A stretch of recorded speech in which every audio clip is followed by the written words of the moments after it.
This is the Lightning Junkies podcast with your host, Chaz. On this week's episode of the podcast, we have Jamal James talking about onboarding new devs to the Lightning Network. This is a really good episode. Jamal and I talk about Polar. We talk about how we can get devs onboarded onto Lightning Network. Several calls to action, several of them. That's a bit of a joke, but I think these calls to action are very helpful. They're inspirational, and they give a kind of clear pathway to listeners to help them get off zero. Before we jump into the show, we have a couple of reminders. If you like the content that we put out and wish to see it improve and get better over time, please consider supporting us. You can find the different ways of supporting us on lightningjunkies.net/support. You can go to a merch store at store.lightningjunkies.net, or you can join our Sphinx Chat tribes thing. I don't know what to call it exactly, but it's our Sphinx chat room. Go to tribes.sphinx.chat, and you can locate us by searching Lightning Junkies. We like to eat the community's dog food around here. Now that all that information is out of the way, let's go ahead and get into the meat and potatoes of this episode.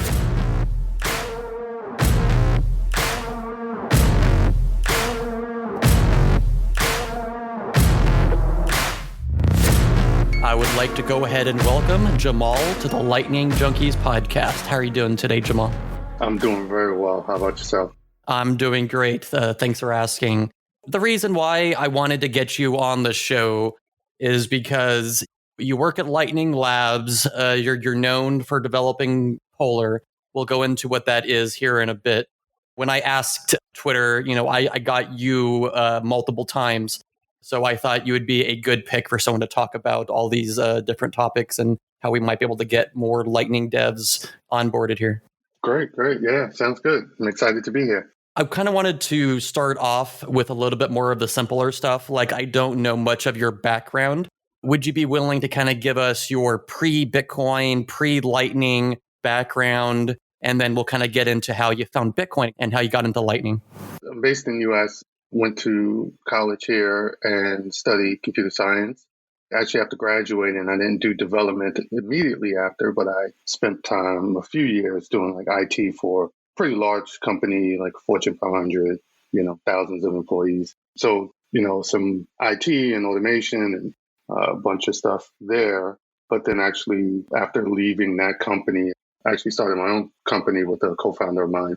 I was on the software side, but we basically offered like websites and marketing tools and web-based application software for the restaurant industry. I spent over 10 years working on that business and kind of building a team, building software, online for that industry. So that's where I kind of got most of my development experience. I was hands-on in the early days of working or building that company. I learned a ton just seeing the industry morph from, back in the early days of doing application level development on the web. There wasn't much in terms of front-end frameworks. The front-end role actually didn't even exist back then, which was pretty funny to see the evolution of building on the internet and on the web. So pretty much came from that background prior to getting into Bitcoin and Lightning and such.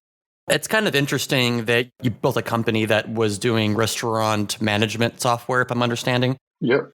Is that an interest that you still kind of have? You still kind of like restaurants or restaurant management, or is that kind of by the wayside now?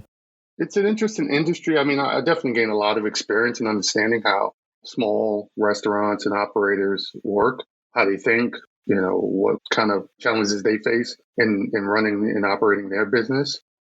So I can't say it's like a strong passion of mine, but, it was definitely learned a ton just being in that industry and speaking with a lot of the, owners of, small mom and pop places, pizzerias, delis, to catering places and burgers and all kinds of different businesses in that industry. So, I actually spent a lot of time as well dealing with payments because we had, like an online ordering platform. We did integrations with multiple payment processors from the PayPals and the Stripes to the more lesser known, but much more well-established players like Card Connect and Authorize.net. And I definitely learned a ton about payments from that industry. But as far as, looking forward, I definitely say, Bitcoin's kind of taken a huge portion of my mindset, and I would say I definitely have a more of a passion for Bitcoin than I do for the restaurant industry.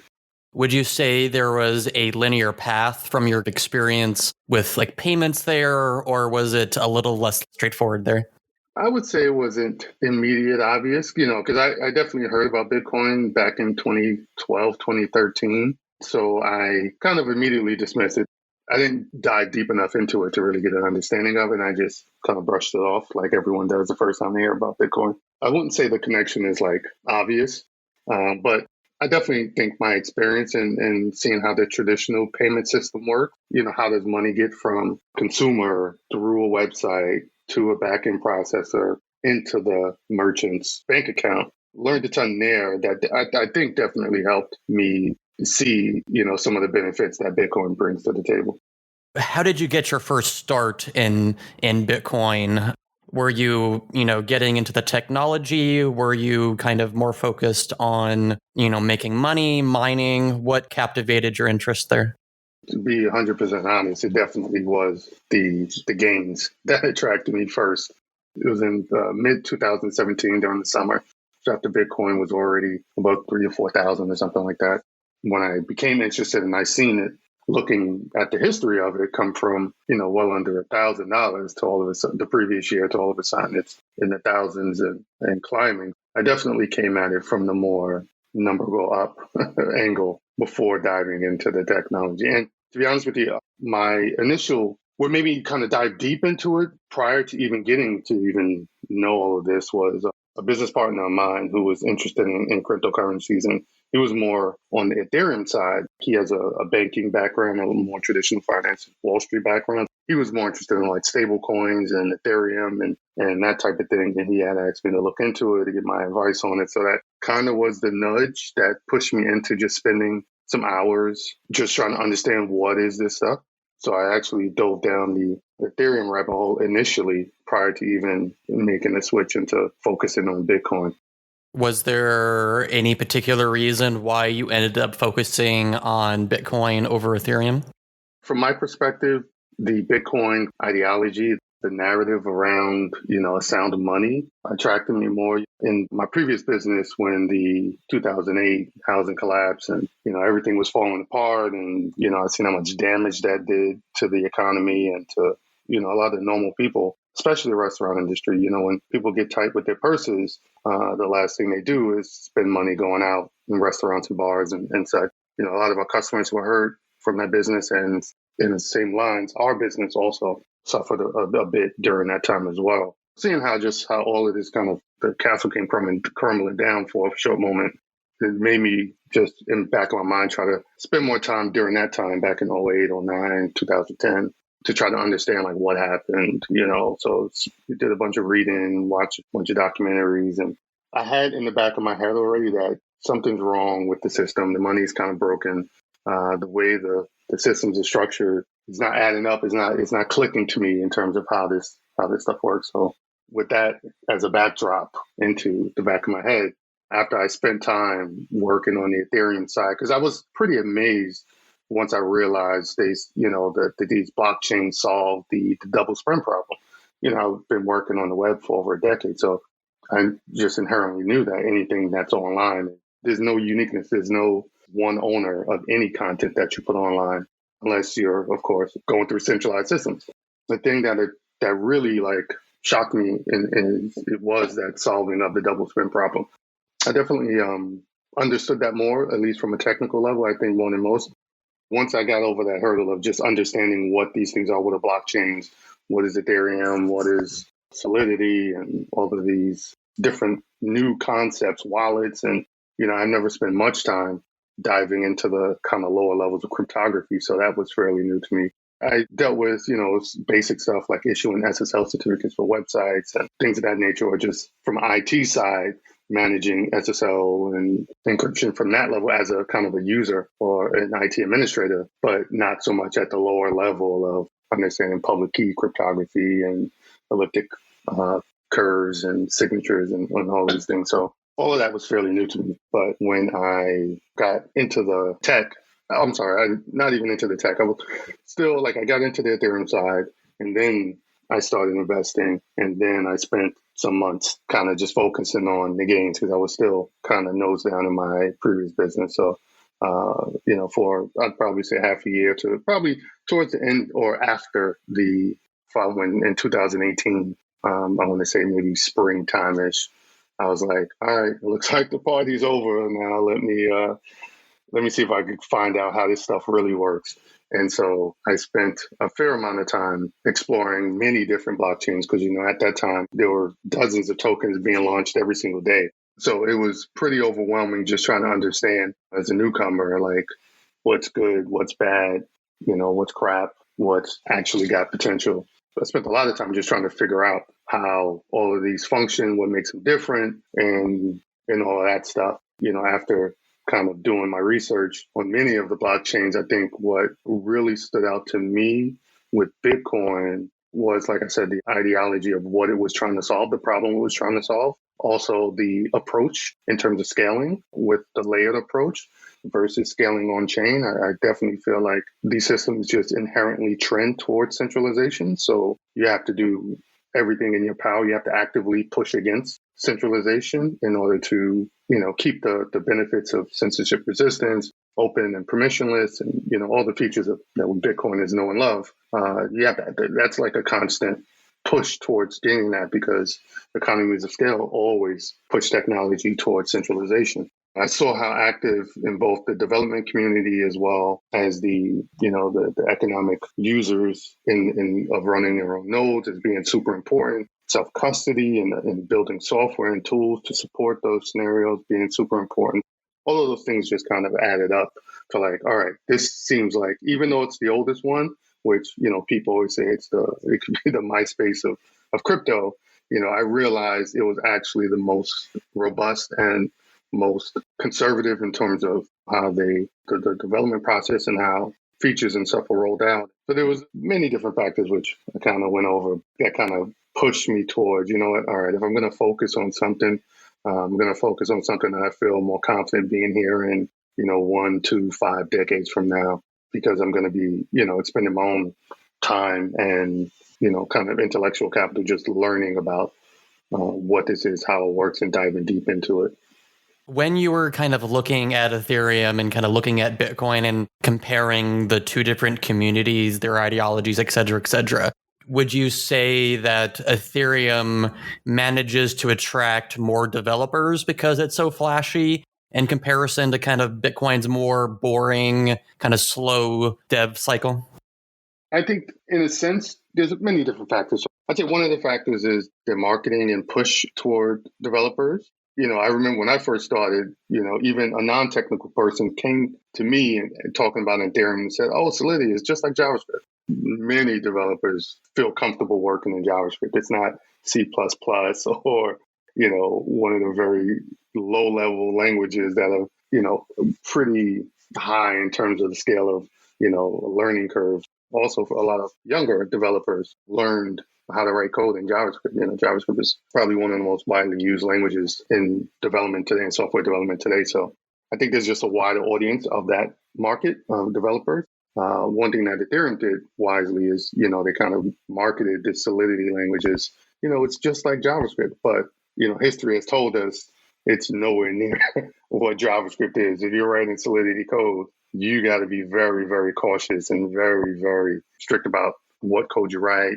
Security is the biggest issue, which, is typically not something that a typical JavaScript developer would have a lot of experience in.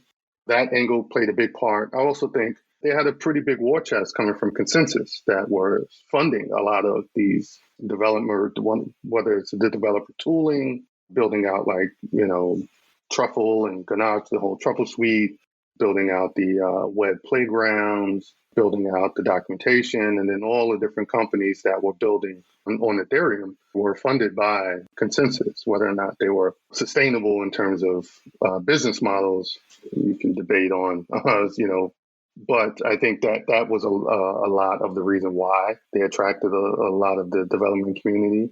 If you're a developer, I think the other aspect is the whole, world computer. It's like I can build something that will run forever.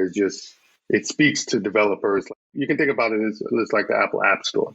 I can build an application that already has tons of users and an ecosystem around it, and my app will just run on top of this platform that there's already users there, basically, in a sense. Those are kind of the big things that stand out to me on why many developers kind of travel down the Ethereum path. That's kind of how you got into Bitcoin over Ethereum. How did you get into Lightning? The biggest thing for me was my experience was in application level development, building on the web stack, both back end and front end, but primarily not like lower level protocol development. I began contributing to some open source projects. I had a bunch of experience with React.js and, front end web application type things. My immediate journey or at least starting down the journey was like, I got to actually contribute. For me, that's the best way I learn, reading books or watching tutorials or going through tutorials online. It doesn't really stick until I actually get my hands dirty, dive into the code, start building. And then as I, face challenges in building, I'll research in the moment. And those learnings are the ones that stick for me. I know not all developers are like this. For me personally, that's how I feel I learn the most. I just kind of wanted to dive in and get my hands dirty. So I did read Jimmy Song's book and Andreas's book on the development side of programming Bitcoin. So just to get a good understanding, but I definitely wanted to kind of dive into some code. So I started contributing to Zap Wallet. Jack Mallers' Lightning Wallet was kind of my first step. And again, I chose Lightning over Bitcoin primarily because two reasons. One was it was definitely more approachable based on my experience doing application level development. Lightning nodes had pretty good, like specifically LND had a really good API, both REST and gRPC that you can talk to, which was pretty common between what's already out in the industry. Like I said, I did integrations with payment processors. So communicating over APIs was very familiar to me. With doing kind of Bitcoin protocol development, that's much more low level, not really much in terms of, like a UI type development, more on the security, signatures, cryptography, optimizations on networking and, trying to save 10% space in the way transactions are encoded and stuff like that. So, or the peer-to-peer networking and trying to understand or trying to optimize and improve on much more low-level topics. So I didn't have experience there. So I felt like I kind of had to decide which way I wanted to go. Do I want to come into the Bitcoin developer ecosystem and just learn something completely new to me, even though I have a background in development, not this particular type of development, or that I want to take the experience I already have and kind of bring that to the table in the Bitcoin and Lightning industry. And I just felt like I could have more impact contributing where I was familiar. So that's kind of was the biggest decision on why I started working with Lightning in general. How does Polar fit into the mix, and why did you start on that? When I first started doing development, I had to obviously set up a Lightning node or build kind of a local Lightning network. It's pretty commonplace for, like I said, for developers, where if you want to write an application, you want to build an application, write code for your application, any external services that your application depends upon to communicate. In this case, I'm building, let's just say, the Zap wallet. Building a wallet that sends and receives payments over the Lightning network, then the external service is the Lightning network. So, or more specifically, a Lightning node. So it has to communicate. The Zap wallet application has to communicate with that node. So in order to do that in kind of development environment, obviously you don't want to be developing using real Bitcoin. You would set up like a local network, like a dev environment network, which could be either, on testnet or on what they call a regression testing network, which basically The testnet is public. It's got blocks being mined every 10 minutes, so it's supposed to mirror mainnet as closely as possible. But if you want to open channels or close channels or, do anything that requires the chain, you're still bounded by the limitations of the chain of waiting for blocks to mine and waiting for confirmations, which could take, 30 minutes if you need 3 confirmations for a channel. So I had spent not even a week using testnet, and I was like, you know what, this just isn't going to work. Trying to get my test environment set up, it just takes too long. I can't iterate fast enough. So then I found about the reg test environment and how to set up local Bitcoin nodes, Lightning nodes, all running on my laptop, and I have full control over, when blocks are mined. I can mine 100 blocks in a matter of 5 seconds versus waiting 30 minutes for 3 blocks to get mined. And then I could, kind of reset the network. So if I, somehow set up a node with 5 channels, I could wipe it all away and start all over again with just, a command or typing in a few keys on the keyboard. So that was like kind of my start. And like I said, I started with the Zap wallet, and then Willow Burn released the Lightning Joule browser plugin, which, like I mentioned, since I came from the world of Ethereum, who had this browser extension called MetaMask, which was very popular in that ecosystem, I definitely felt like this needed to exist. And so when he created that, it was kind of in a first release, not all features are there. So I was like, all right, I want to see this. This thing needs to exist. I want to help push that along. So I then started contributing to that. And then as I'm going through that development process, I realized some pain points in getting started. One, it took a very long time just to get from zero. I have no software running on my local machine, but I want to contribute to this Lightning project, to, okay, I have a local development environment, which I can start and stop at any time. It took weeks, literally, for me to kind of get comfortable in understanding there's a ton of configuration flags. There's a lot of command line commands.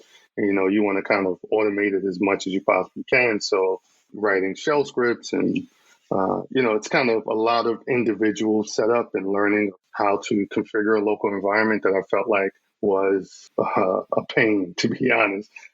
Coming from my background, integrating with a lot of other services is much easier. It's literally just, either point to a URL and start writing the code. Here's the documentation, or, download this software, press this button, and then now you got an environment set up or some emulated software running. So there was definitely a disconnect. I kind of felt like I was taking a step back 10 years, going from where I was comfortable, where I was used to communicating with external services, to going back into command line, config files, compiling from source, and all these things.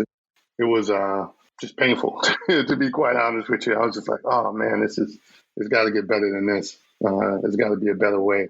So after doing a bunch of research and trying to figure out, like, all right, there's got to be somebody out there that's facing the same problem that I'm having, getting my local Lightning network set up. And I found a few tools that were command line based that automates building out a local network with just a few commands. But I felt like there's an opportunity for, because I think a lot of times also when building a Lightning network, the connections between nodes are very important, like the channels that are created.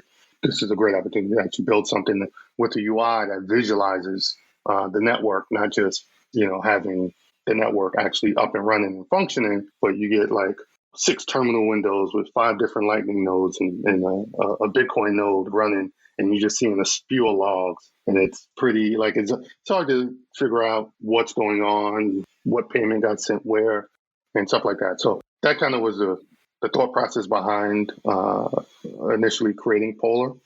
And so I just kind of felt like this is a tool that I honestly was wanting to build for myself to do development on Lightning, because I was just kind of sick and tired of doing it the command line and config file approach. Just had the idea, kind of mocked up some pen and paper, some thoughts and on what I wanted it to look like. And then I just kind of got started doing that. How long did it take you from initially having the idea of writing it down to actually having a release out there for people to actually use?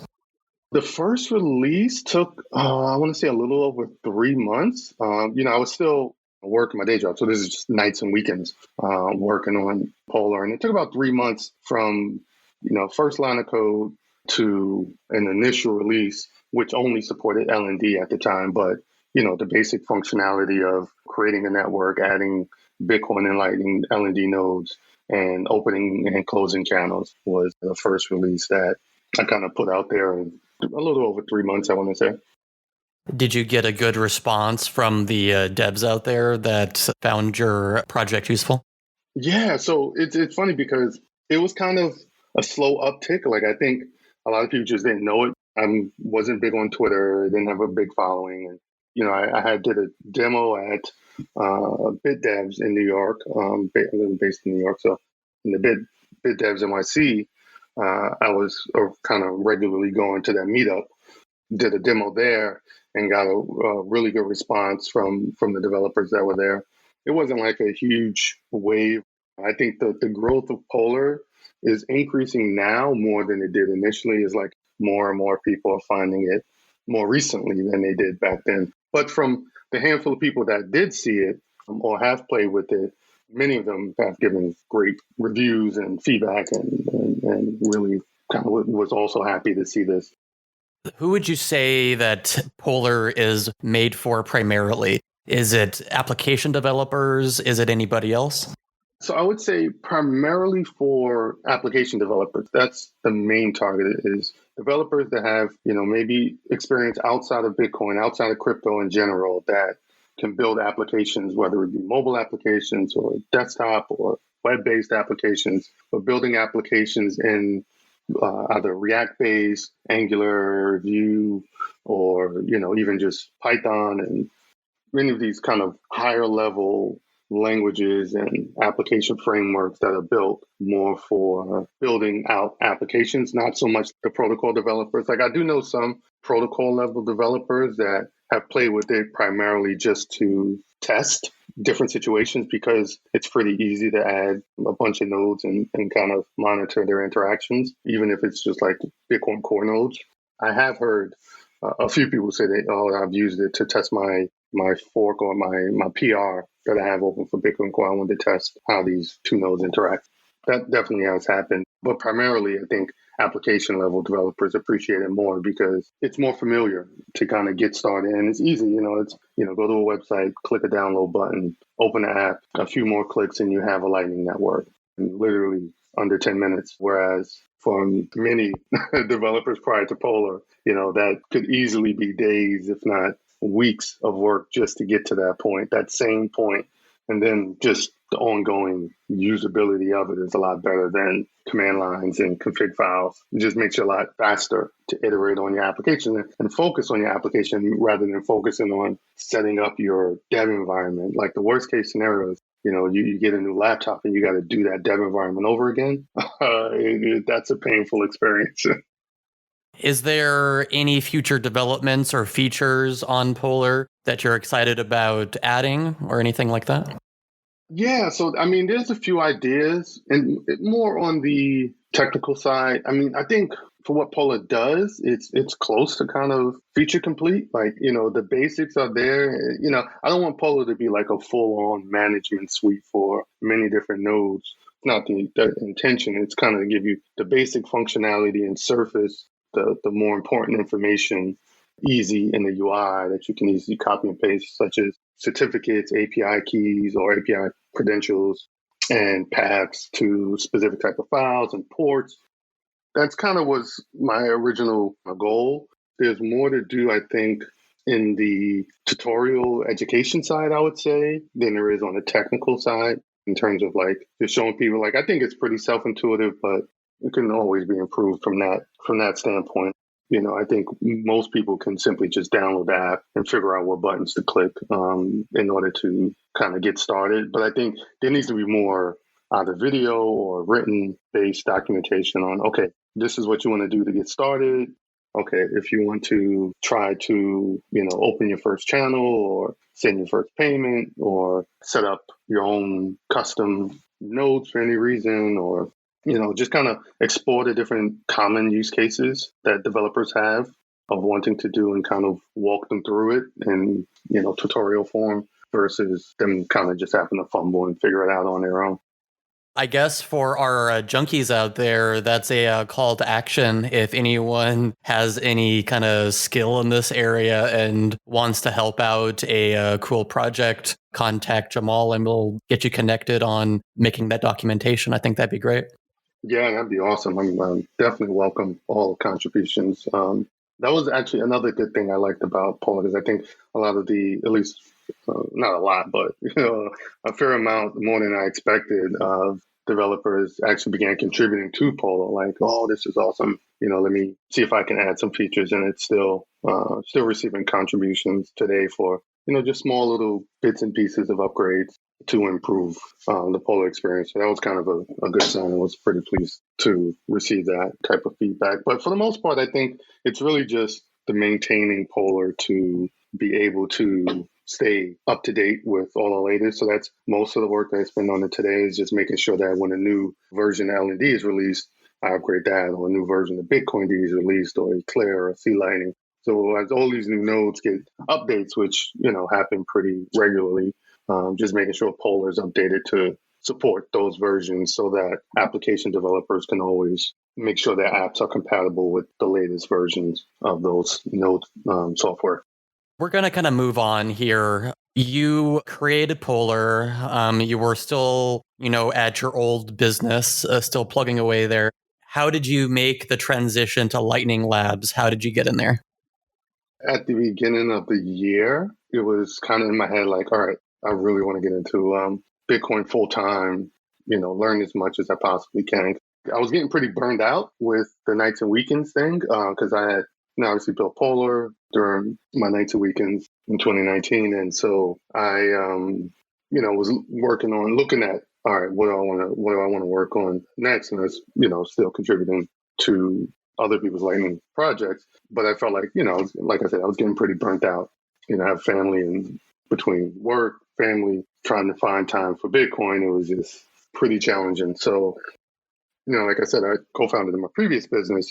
I had already been in discussions with my business partners there and informing them about ideas about transitioning out of the company and moving on to something different. I kind of just happened to see, early in last year in 2020 that Lightning Labs was hiring. There were a few different places which I was interested in potentially working with, or teams I was interested in joining.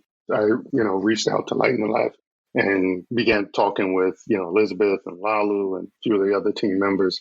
I actually had already met Elizabeth and Alex at Chain Code residency from 2018.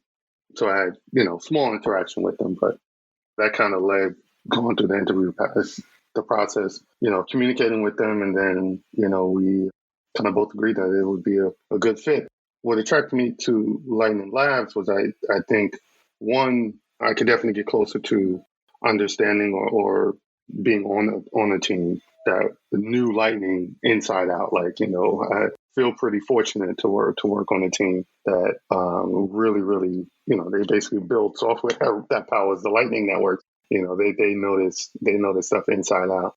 Being able to work with them and to kind of grow my own experience level of Lightning has been super, super beneficial for at least even my understanding of how Lightning works. Because, even as a developer, these Lightning nodes can be a bit of a black box. You just kind of, you send data in and you get data out. Like you don't really understand the complexity that goes into it, but there is a lot of complexity that goes into it that gets kind of extracted away by their software. So I was really excited. Lightning Labs is kind of one of the really great brands in the space in terms of the Bitcoin ecosystem. So we worked it out and decided to join, and it's been a great experience since. Just to be clear, what do you do for Lightning Labs? I do front-end engineering, so basically a lot of the application level stuff. So when I first started, I began working on an application called Lightning Terminal, which was released summer of last year. So Lightning Terminal is basically a UI for Lightning Loop. They have a Lightning Loop service, which is a submarine swap service, which allows you to exchange in a non-custodial way funds on the Lightning network or in Lightning channels and exchange them to funds in your wallet and a base layer of Bitcoin. So you can essentially, go back and forth from in a channel to on chain or on chain to in a channel without needing to close channels. You just reuse the same Lightning channels over and over again. Loop had been out for some time, I think over a year at that point, but Lightning Labs wanted to build a UI to simplify the user experience of using Lightning Loop. I came on board and that was kind of the first project I started working on. Obviously, there's smaller projects in between doing more front end work and building out that type of stuff. But the second project was Lightning Pool, which is a non-custodial marketplace to buy and sell channels. So you can keep custody of your funds, store them into a 2 of 2 multi-sigs, and purchase or sell Lightning channels on the Lightning network, because one of the big problems that people have on Lightning is getting inbound liquidity. So the team at Lightning Labs, Elizabeth and Lalu and others, had this, or I think it was Lalu's original idea, but, they built this application pool, which allows me as a Lightning node user to be able to state, I don't have any channels facing me. I can always open channels with my own funds to other nodes, but to get channels to open to me, I'm going to have to find people who want to open channels and kind of bargain with them. So this is ideal for a marketplace, as well as the people that have nodes that want to sell channels. They can actually earn a premium on top of that sale in order to actually earn more in addition to the routing fees that they earn by running a node. My next project was working on the UI for Lightning Pool, which basically takes all of the functionality that's built into the node software and command lines and surfaces that in a web-based UI that's easy to view. And that's also a part of the terminal application. Those have kind of been the bigger projects that I've worked on in the past year at Lightning Labs. Is there anything that's coming that you're excited about? Kind of a duplicate question here, but different topic. Specifically from Lightning Labs, you mean? To be honest, I'm not sure how much I could say. I mean, there are some things.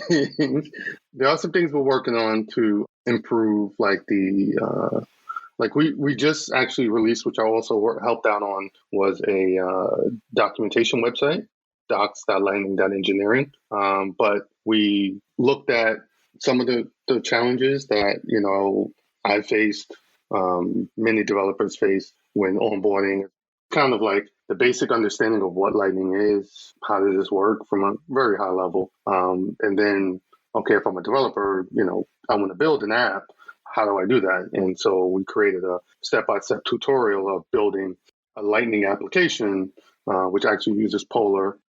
There is a kind of step-by-step tutorial with source code that you can see how to communicate with the Lightning node. And then there's even more advanced documentation and education around going to mainnet. Like, okay, what do you got to think about in terms of security? What do you got to think about in terms of liquidity? What do you got to think of in terms of stability, scalability, and your uptime, and many of the different topics that DevOps or system administrators need to worry about. So I was really happy to get that out. So I think improving on that is also something that we're working on and further enhancing. I think that's where it's needed the most. That's where the most effort should be put into around this time, because Bitcoin's in a bull market now. So it's getting a lot of attention the past few months, and it's likely to increase for the rest of the year or even longer. There's a good opportunity to capture the minds of new developers that are not doing or interested today in cryptos and Bitcoin, and to capture, or at least support them in their journey of understanding both what's capable now with Lightning Network, as well as, okay, then how do I do it? See, I have an idea based on what you told me about instant payments. Okay, I have an idea, but how do I get started?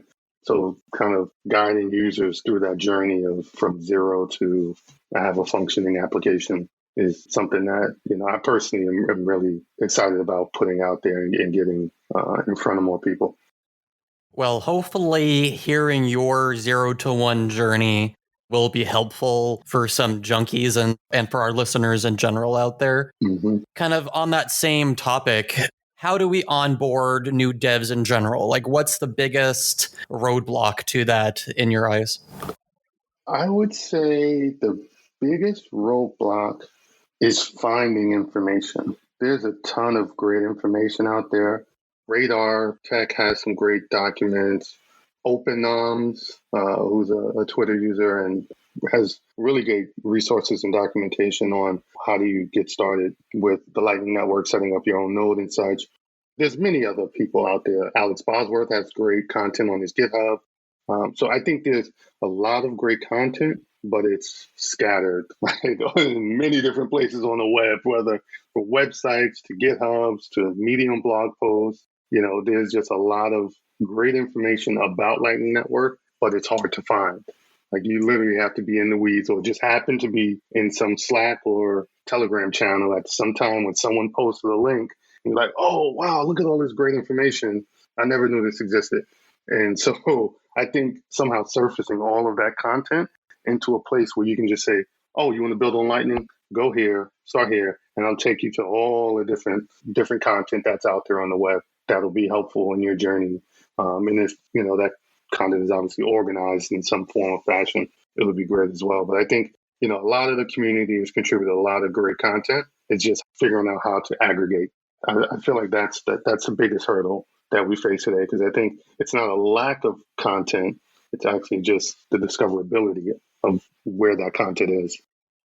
As I recall, Jameson Lopp has a Lightning resources page, and there has to be a stupid amount of links on that page.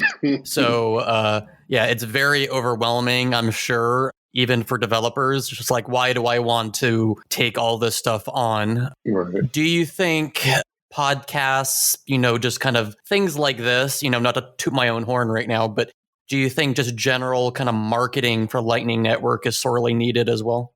Yeah, because you'll be surprised at how many people don't know that Lightning is like up and running, fully functional. People are using it. If you're not like entrenched in the Bitcoin world and also the kind of the Lightning world, most people just don't know. They think Lightning's still like coming in 2 years from now, like that, that meme, which is far from the case. Like Lightning works today. Many people are using it today to send sats to and from each other. So I definitely think bringing that message to whether it's developers or just users in general, definitely the more we can have, the better. So, podcasts like this or, resources and getting the word out there as much as possible. Because I think there's a lot of, other blockchains you look at. People call them zombie chains, like blockchains where they run, but no one's using them. Whereas, and they get a ton of publicity and people are always tweeting about them, and they have their mobs on Twitter that's constantly trying to pump their bags. But Lightning is like the complete opposite. Like it's like a very functioning network. It still has a much growing to do. So I'm not going to pretend that it's perfect today. There's definitely a lot to improve on, but it definitely is functional. So I think the perception of Lightning is far below where it actually is. Whereas you have the opposite inverse in a lot of other different tokens and coins and networks and such. If you had 1 minute with a room full of developers, what would your Lightning Network pitch be? Ooh, that's a good one. I think I would say Lightning Network does two things. So not to get too deep in the woods with Bitcoin, but Bitcoin is, in my opinion, the best money humans have ever seen. And I think it'll be around for hundreds of years from now. And Lightning is this new green pasture of building payments technologies on top of Bitcoin. And there's a ton of opportunity because it's new. It's only been up for 3 years, running.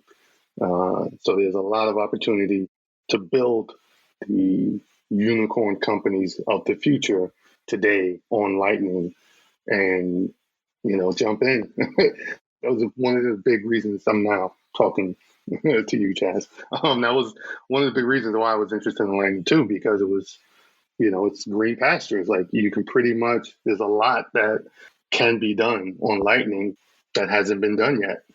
It's not like a very competitive space. There's a lot of open opportunity.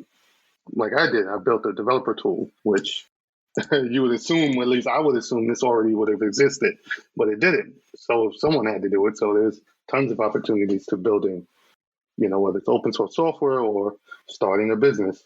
there's a lot of opportunity in Lightning and Bitcoin. Just to make it as clear as possible, do you have any action items for any devs out there that might be listening on how they could just get their feet wet?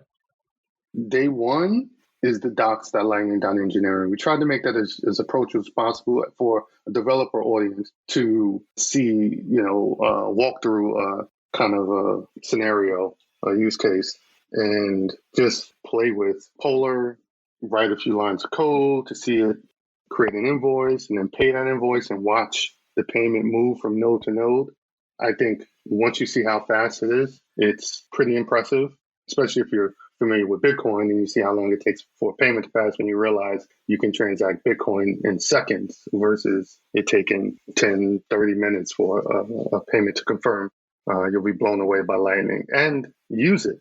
I think that's another good thing. I think, being a user exposes you to where the pain points are, like what's challenging, what can be improved on in terms of the experience of using the Lightning Network.